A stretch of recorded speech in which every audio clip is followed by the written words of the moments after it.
Dr. Dale Pratt is a professor of Spanish and Comparative Literature here at BYU and began teaching in 1995. He completed his Bachelor of Arts degree at BYU with a double major in Spanish and Portuguese. After completing his bachelor's degree, he did his doctoral work at Cornell University and earned a PhD in Romance Studies with a minor in, I'm pretty sure I got this right, History and Philosophy of Literature and Sciences. Science and Technology. Got it flipped. Science and Technology. Dr. Pratt's primary research emphasis is Spanish literature and science from the 19th century, and he and his wife, Dr. Hegstrom, have worked together in producing plays here at BYU by major Spanish playwrights from the golden age of Spanish theater. His current focus is on Spanish science fiction and the exploration of proto-humans and post-humans within the realm of science fiction writing. Dr. Pratt regularly teaches classes on the novel Don Quixote as well as on Don Juan and Intro to Spanish Literature. He will lecture today about gender differences inherent in the Turing Test and how these gender differences often get lost. Please join us in welcoming Dr. Pratt.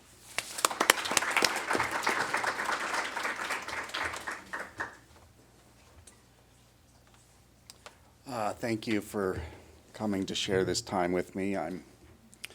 This will be my third or fourth time I've presented this in different settings to different types of audiences, so I hope I can come through all right for you guys. So the question is it possible to envision a Turing test for female androids? And I title it that way because until just recently, that's what they were called, female androids, which of course, andros doesn't really fit with female.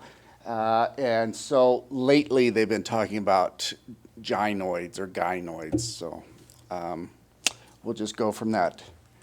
Let's see, gotta figure out how this works.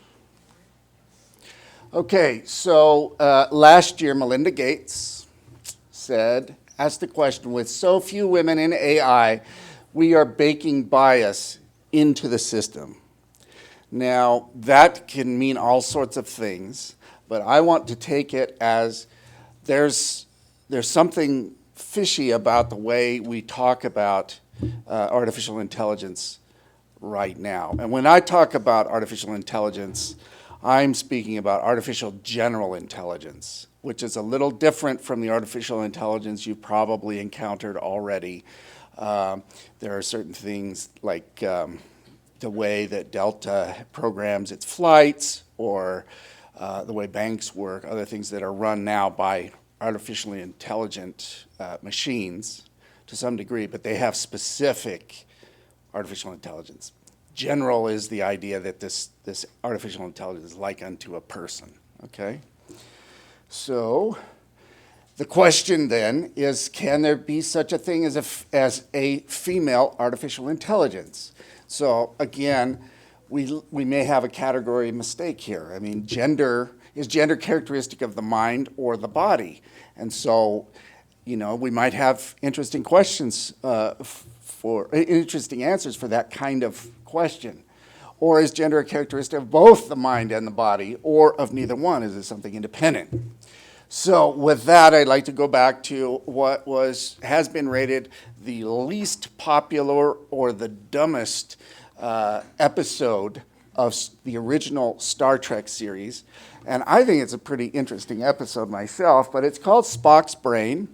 And the idea is that Vulcans, being aliens, their bodies can actually survive without the physical brain in them for 24 to 36 hours after the brain is removed. So an alien person comes and she steals Spock's brain and takes it back to her planet and hooks him into some sort of a computer interface, and he starts running the planet basically with his brain. He's inside here somewhere, and this is all controlling, whatever things need to be controlled in managing a large planet.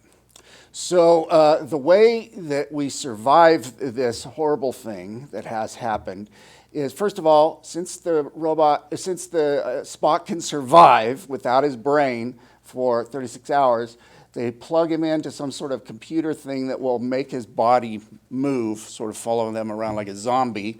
And then ultimately they go to, they find Spock's brain, and Dr. McCoy puts on this weird helmet, which basically it downloads a bunch of ideas or insight into his head so that he can put Spock's brain back into Spock's body and live happily ever after.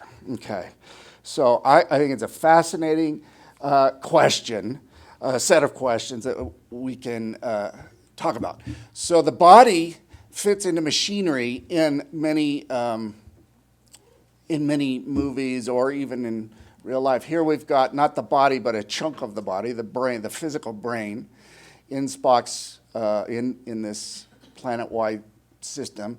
Here we have Ripley from Aliens 2, or I guess it's Aliens, and she's inside a sort of a cargo loading thing that she gets into so that she can fight the alien queen.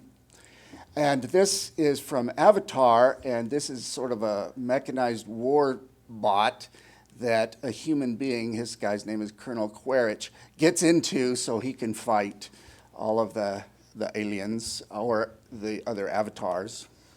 In this case, this is a true story. There was a man in Granby, Colorado, who was having a real serious dispute with the city of Granby, and it was about land use or something like that.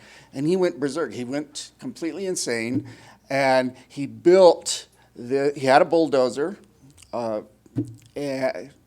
and he built this sort of armored contraption. So you can see he would get into the hatch up there, and he welded himself inside that thing, and then went on a rampage and destroyed much of Granby's downtown. This is a true story. They eventually defeated him because the dozer tipped over at some point while it was you can see it was destroying all kinds of buildings. They fired guns at it. We couldn't stop him. It was unstoppable. Really interesting story. Or, okay, so here we've got the body fits into machines, or we have conceived of many types of creatures where the machine comes part of the body. So here we have the $6 Million Man, which was one of the coolest TV shows when I was a kid. Obviously, Darth Vader, he's got all these mechanical arms and things that have attached to his body, and he can't live without the suit. And then here we have RoboCop, which is basically Darth Vader, but set in Detroit, I think is where they are. So we have lots of gynoids, or gynoids, or female androids. Here we have, what's her name? I can't remember her name, but she's from Rachel. She's from Blade Runner. And then this is the Lady Terminator. And this is the woman who steals Spock's brain, but she actually is a robot, I think. And this is from Ex Machina. And this is Pris, who was a replicant, an android like unto Rachel, in the movie Blade Runner. And this is a classic picture because you see here she's holding Barbie by her hair, and there's only half of Barbie. This is sort of her job in the movie, was to provide this sort of sexual stimulation that people want from gynoids. Now, I always ask, and this is something that we could ask now, why are all these gynoids sexy? Why not have some of these folks be gynoids? You know? Because wouldn't it be neat to have a grandmotherly gynoid? Okay. So we have seen representations of female androids. For example, from early on in film, Metropolis. Here we have the she's the Golden Woodsman girl in a spoof of The Wizard of Oz, and I don't know who she is. And this is a female robot. She basically, from the Han Solo movie, she leads a rebellion of all robots. And then ultimately this body of hers is destroyed, but she is uploaded and becomes part of the Millennium Falcon, and that's why it's such a great ship, because it's got a female artificial intelligence in it. So some of the fun movies that I had back in the day, I stay up late to watch this one, was Killdozer. Basically what happens is a guy's on an island, I think, bulldozing, actually accidentally hit a meteorite that somehow carries an alien intelligence in it, and the alien intelligence gets transformed or transferred into the Killdozer, and the Killdozer begins to kill. And it kills all the men. I can't remember how they get rid of it. It's okay, it doesn't matter. Christine, this is a horror movie, John Carpenter's horror movie of a Stephen King novel, and Christine is sort of a haunted 57 Chevy. And then, of course, we have Hal. And Hal, all of these three things are related to, and you probably heard the saying before, the ghosts in the machine. And so we have a ghost in these machines. But now my question is, once we create a female android or a gynoid, how can we determine if it or she is intelligent in human-like ways? And many people would say, you can't. But we do have folks, famous folks, who've tried to say, yes, you can. Now, there's this very famous story back from the 1940s by C.L. Moore, who's a very popular author, happened to be a woman, but hid her womanhood from the publication community. And she wrote this book, long story, it's a little novella, No Woman Born. Basically, the woman is an entertainer, like an opera singer, and she suffers an accident, and then they put her in this really interesting robotic body that's made of lots of rings, and so she can she's very flowing, as it were, and the rings move in and out and all sorts of things. And in spite of the narrator's love for her and other people's loving her, she becomes estranged from human beings, and her voice is more metallic, it says.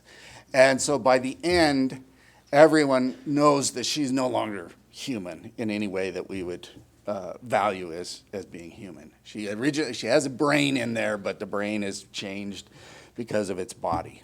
Okay, so now, let's see. We come to the Turing Test. And maybe you've heard of the Turing Test before, but we'll go into it a little bit.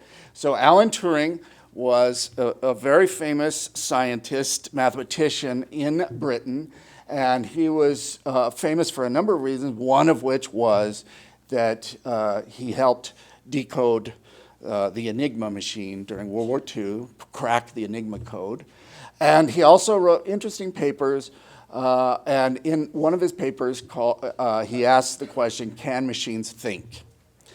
So, and here we have the title of the thing is Computing Machinery and Intelligence. Okay, so he proposes what's come to be known as the Turing Test, or what we also call the Imitation Game, and some of you might have seen the movie about Alan Turing, with Benedict Cumberbatch as Alan Turing.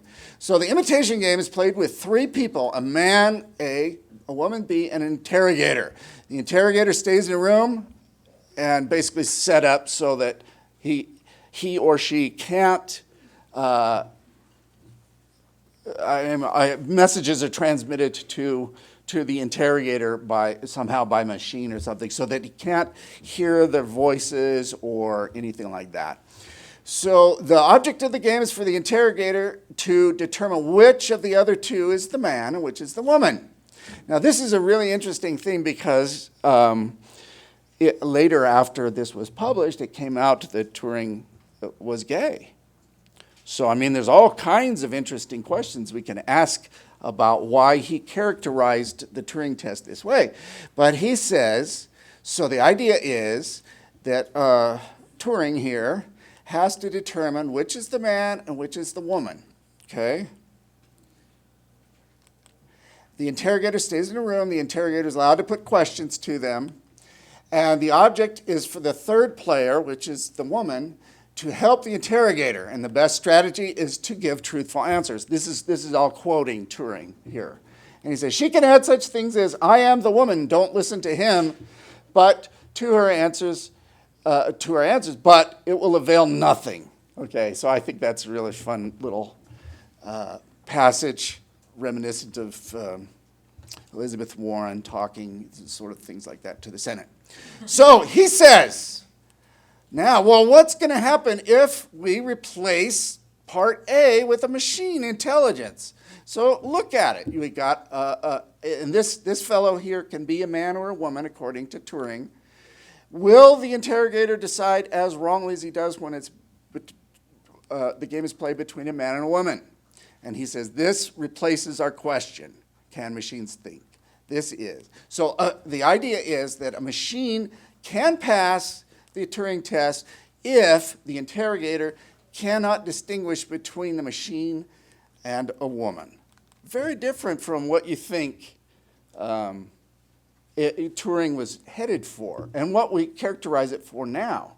So, blah, blah, blah, we already said that. Whoops, we already said this. The machine or the artificial intelligence can make similar remarks to pretending to be a woman. So, observations. Gender difference is built into the Turing test. It's baked in from the beginning. Okay? It's part of the imitation game. The Turing test replaces the man with machine intelligence. The machine intelligence wins if the interrogator cannot tell the difference. So this is very different from what we normally see because in all of the movies, almost all of the movies, the machine intelligence is put into some sort of sexy female body, right? And so she wins, or it wins, if the humans think that she's a woman, a human woman. So it's very different. So, well, I already said that. So we actually have Turing tests that go right now that work. And you probably all had some sort of experience with this. So the CAPTCHA is basically playing the Turing test with the interrogator being the machine. So we've all tried to buy tickets or something and they sign up for something in the past. And it's basically saying, prove that you're not a machine or a robot when you buy this ticket. And so the name CAPTCHA captures this completely automated public Turing test to tell computers and humans apart. Okay, so we're already familiar with its at least one variant of this game. So now, we're just going to see another variation of the game. I asked the question, well, can I replace the robot? Can I actually pass, or can the robot replace me? And the Turing test says that no, it's going to be able to, the CAPTCHA Turing test, it's going to hopefully be able to distinguish between me and the robot. Although, of course, I believe many of you have had this problem too. Sometimes the test itself, the CAPTCHA test, is hard to answer because you can't figure out what they're saying, right? And so multiple times I've had to retake this test to buy my tickets to see the Who or whoever I'm going to go see.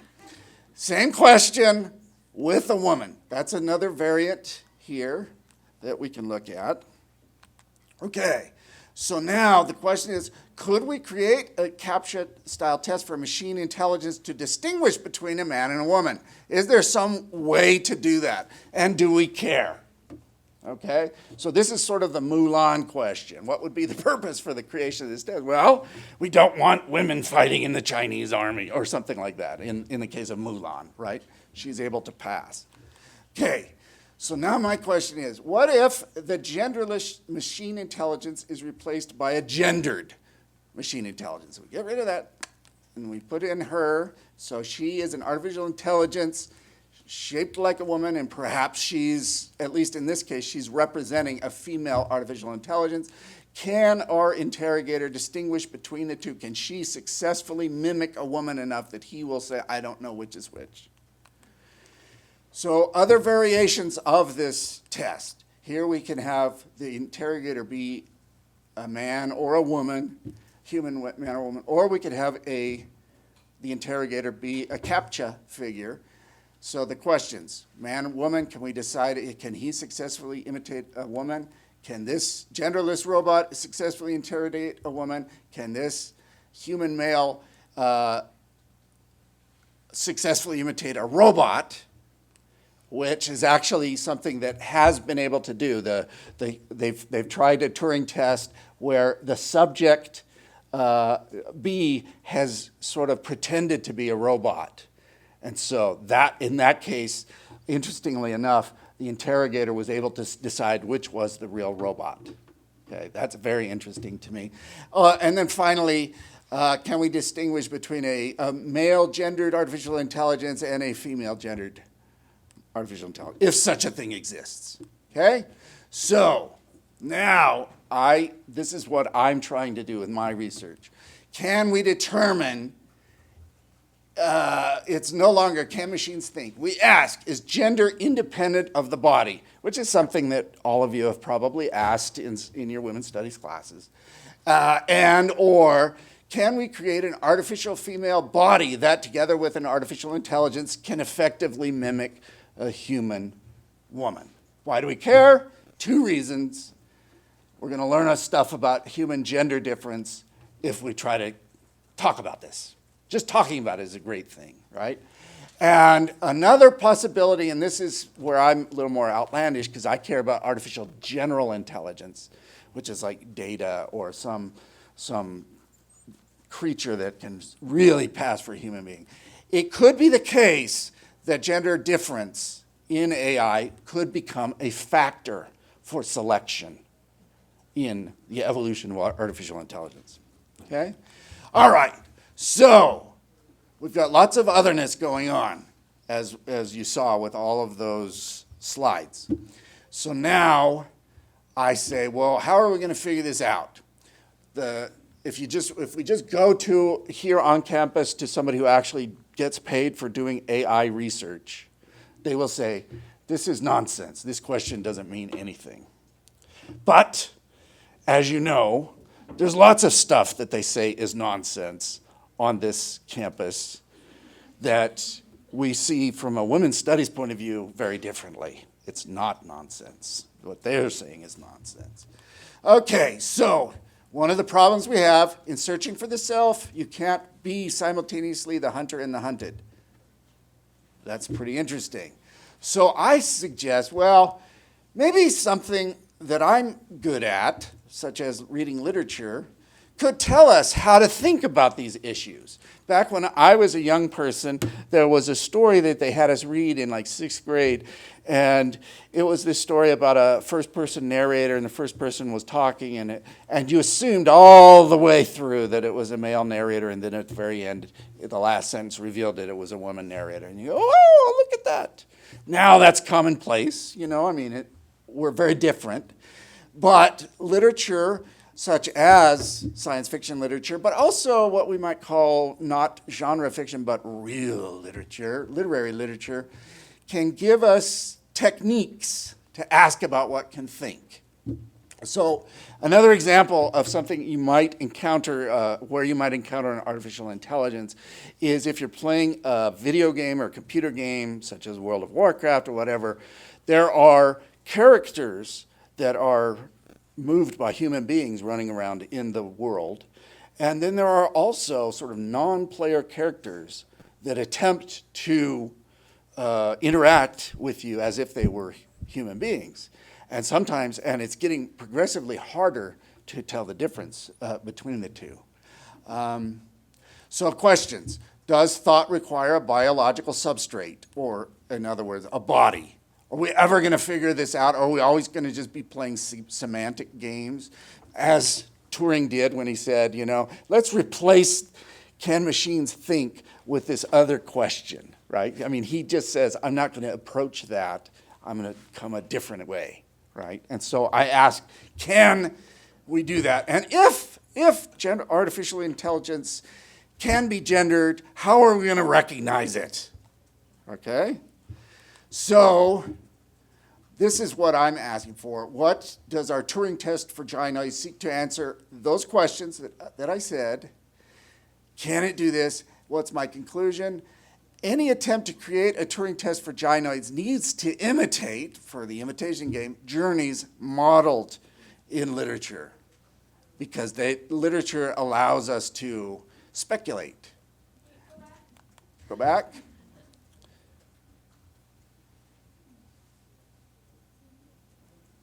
And that's it. And you're asking me, well, wait a minute. Aren't you going to tell us? But the guy over there in the AI, and it's a guy, the guy over there in AI is saying that your question is nonsense. But I don't believe it's nonsense. I think it's a very interesting question. So I think that's it. Let me make sure. Yeah, that's it. So amen.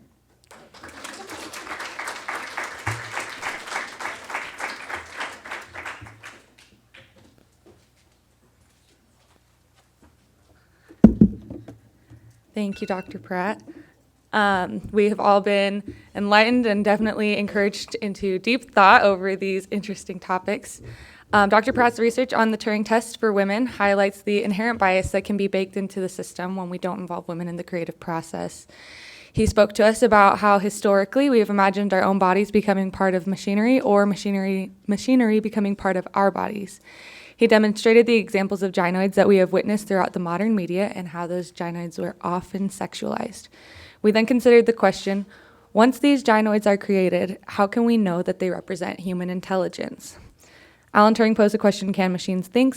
And the Turing test or the imitation test was created. It was inherently gendered from its creation, and Dr. Pratt taught us that the focus was for man to not be able to distinguish a difference between a machine and a woman. Many variations of the Turing test already exist, such as where the machine is the interrogator, and we interact with those variations frequently. We then ask the question in our discussion today, what would happen if a genderless machine intelligence was replaced by a gendered machine intelligence? His research determines that if an android can be constructed in such a way that it can convincingly imitate a human woman, it asks a new question, is gender independent of the body instead of can machines think? We consider that gender can actually become an extremely relevant factor in the future of artificial intelligence. These kinds of considerations consider a level of deep thinking and difficult questions, and he concluded that any attempt to create Turing tests for gynoids need to imitate journeys modeled in literature. I know that these are really deep and philosophical questions to ask, and I am excited to dive more into my own research of this. So thank you, Dr. Pratt.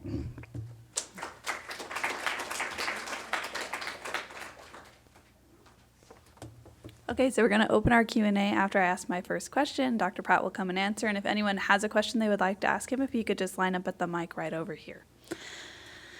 So my question for you is, well, first I find this argument pretty convincing, just considering the gendered nature of almost everything in the world. But I guess I'm wondering, what do you think the biggest ramifications are for believing or convincing that AI is a gendered behavior?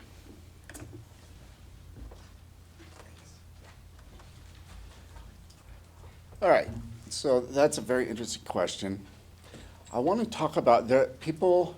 There's a fellow named Nick Bostrom who's written books such as Our Last Invention, Our Final Invention, I think is what it is, and he talks about the sort of the doomsday scenario.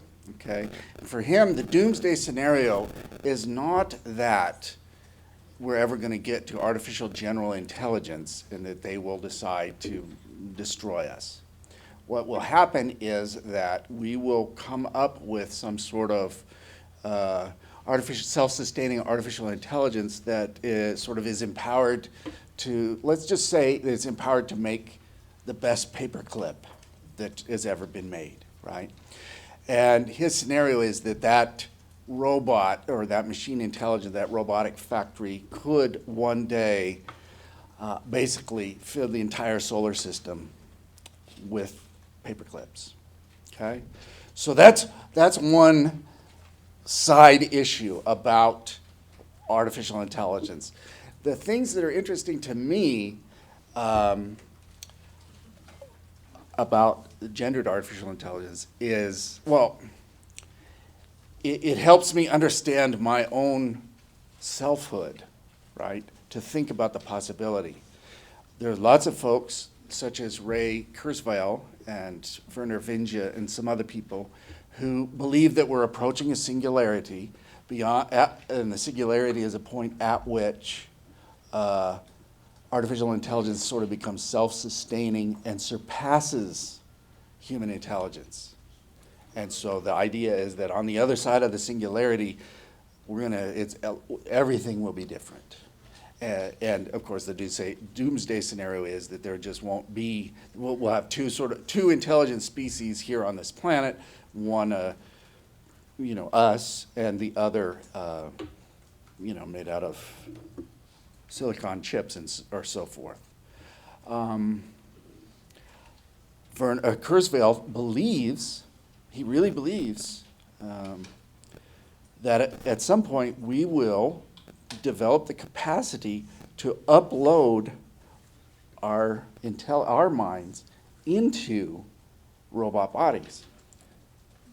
Okay, so that you have something like, rather than Spock's brain being there, it's more like the Killdozer version where our mind or whatever can just shift over into a machine. The problem with that is, I always say, well, what happens about me? I can create, perhaps, following Kurzweil, I can create a creature that thinks it's me, right? If I upload my brain into someone else's, into a robotic body, there will be a robotic body that identifies as Dale Pratt. But what about me? Because I'm here, this brain is me, and I'm going to die. And so that thing thinks it's me, but it's not the me that's in here in my little chair inside my brain saying, this is me, right? What difference does that make if we're men and women? Well, the whole point, one of the biggest problems and the whole reason we have gender studies, women's studies, that sort of thing, is that the world has been constructed to erase or to forget all of, one of the genders. And then because of that, then we talk about all these other possible genders, LGBTQ, whatever, wherever you want to go with that. And so that, you just efface all of that, ignore that, and say, no, we just have androids. Because, of course, we wouldn't always just go for gynoids or gynoids, right? I don't know if that answers your question, but it seems to me it's a vital question to ask. Hello. Hi. So I know you said that there's like some guy at BYU that's like, oh, this doesn't matter, whatever. But I want to know, like, what do the women in your field think about this?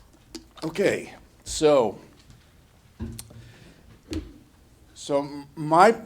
this is my problem, and it's a three-tiered or three levels of otherness. Okay, so I study science fiction. Science fiction has traditionally been a genre dominated by men. Okay, it was invented by men, although arguably the first piece of science fiction was by a woman, which is Frankenstein's monster, right? Or Frankenstein, whatever the title is, Frankenstein. And so there's that level. It's not necessarily a woman's genre. Then, in addition to that, I do Spanish science fiction. And so now we're on the periphery of Anglo-American science fiction, which maybe now is starting to have women write, like Ursula K. Le Guin and other great, just dozens and dozens of great women writers. And then science fiction in Spain was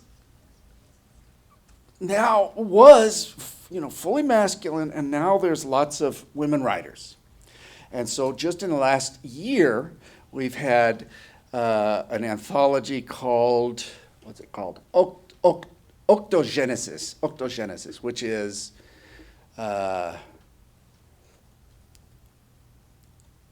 sort of women, artificial uteruses, that's it. How do artificial reproduction, but women-based, not man-based where they're just building and tinkering things, but woman-based, what happens if we come up with a way to have an artificial uterus? And what will that do? And there's a whole anthology of stories, all of them written by women. Very interesting, in Spain. And then there's a set of collections called Alucinadas. And so there's 4 or 5 different collections written by women of different things talking about gynoids or gynoids. So that's where it's at. The women writers at least are very interested in this. And a few of the male critics of these women writers are also going into that, sort of the way I am. Okay. Thanks. So you mentioned that at the end you concluded we need to mimic journeys found in literature. So That's I have kind of a cop-out, isn't it? yes. I have a couple, so a clarifying question, then a follow-up question. By literature, do you mean like fictional literature, like with a story arc, that kind of literature, or like academic literature? I'm thinking of stories. Okay.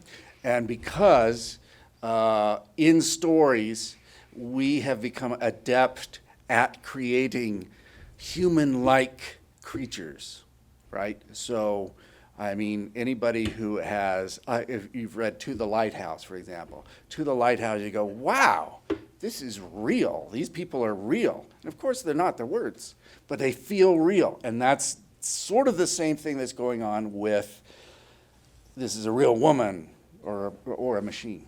Okay, interesting. And then my follow-up question for that was, what do you think about the fact that men are still, although it's becoming more balanced, men are still overrepresented in literature and they're overrepresented in protagonists, at least to my understanding, and how would we use examples of literature to create, like to study and focus more on women, even though there is still that imbalance? Well, that's a wild question. Are you talking about So- science fiction, or what are you talking about? Just in general, like literature traditionally has focused way more on male characters than on women. And so I thought it was interesting that you mentioned mimicking journeys in literature to Okay. focus on women. Okay, so robots. if you think about something like the Hunger Games, right? So I can't even remember the girl's name. Katniss. Katniss. It's like catnip or something. Katniss, she sort of undergoes a Bildungsroman. And Bildungsroman is about a young male character coming of age sort of thing. And it's, in this we might stick Jennifer Lawrence in, or we might stick Katniss in, and yet it's the same deal. But there are, like for example in To the Lighthouse, there are examples, and a lot more now. I mean, The Left Hand of Darkness by Ursula K. Le Guin, just a fabulous story about gender issues. And so I showed a picture of the android, the gynoid of Ex Machina, right?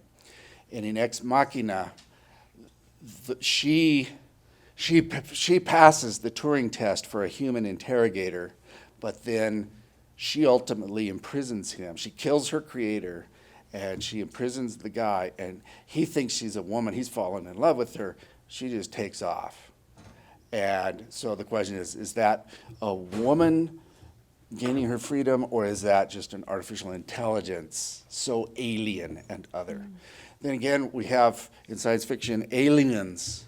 In general, aliens are categorized as, the female are sort of equivalencies, right? The Borg queen, for example, or in Aliens, all of that kind of stuff. Okay, thank you. Hi. I was wondering if you were familiar with, I think her name's Sophia, I might be wrong. She's like this famous like robot from China, and she like travels around. Does anyone know what I'm talking about? I just vaguely. Vaguely. Yeah. Well, I was just wondering, I was like, do you think that her intelligence is gendered because she has like this human figure? Or is it more just, they put her in like a female robot body, but her intelligence is just... Yeah, okay, so this is a vital question, Okay, this is a question that I have about just any technology. If they give me a bionic eye and I can see farther than anyone else, or if they attach something to me so I can see X-rays or something like that, the person, Dale Pratt, is changed, is enhanced or changed by that addition to my body.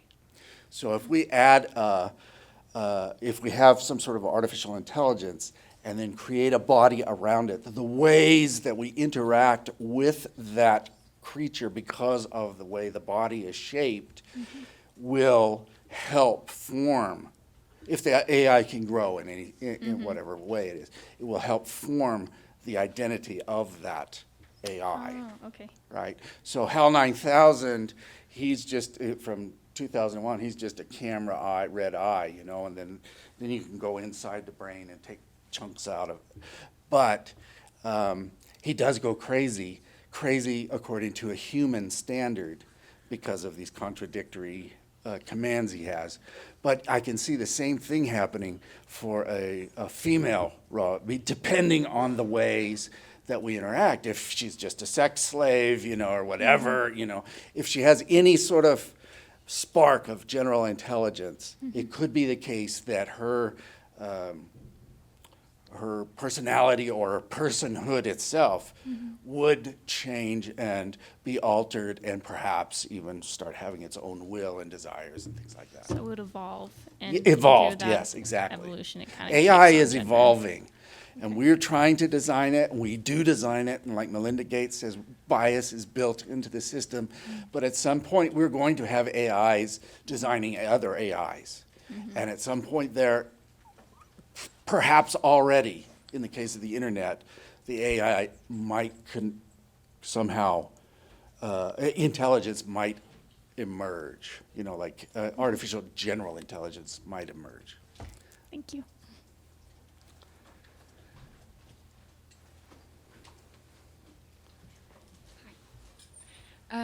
So at the beginning you talked about the question of whether or not gender is the mind or the body, and I was wondering about, I think that can also kind of apply to race. Yes. Is race the mind or the body? And have you thought about this question of a Turing test for other races and ethnicities? That is a perfect question. Again, so like what I posited just a minute ago about the way we interact with the robot colors, as it were, our perceptions of the robot and the robot's or the artificial intelligence's personality or personhood. That exact same dynamic obtains with race. It's exactly the same, I think. And so, I mean, given that here we ask these questions, you know, what is gender, or how does gender impinge on all of these multiple issues all over the place that have real down-to-earth consequences, life and death consequences sometimes? Can we somehow imbue artificial intelligence or the idea of gender and push it into AI and structuring AI?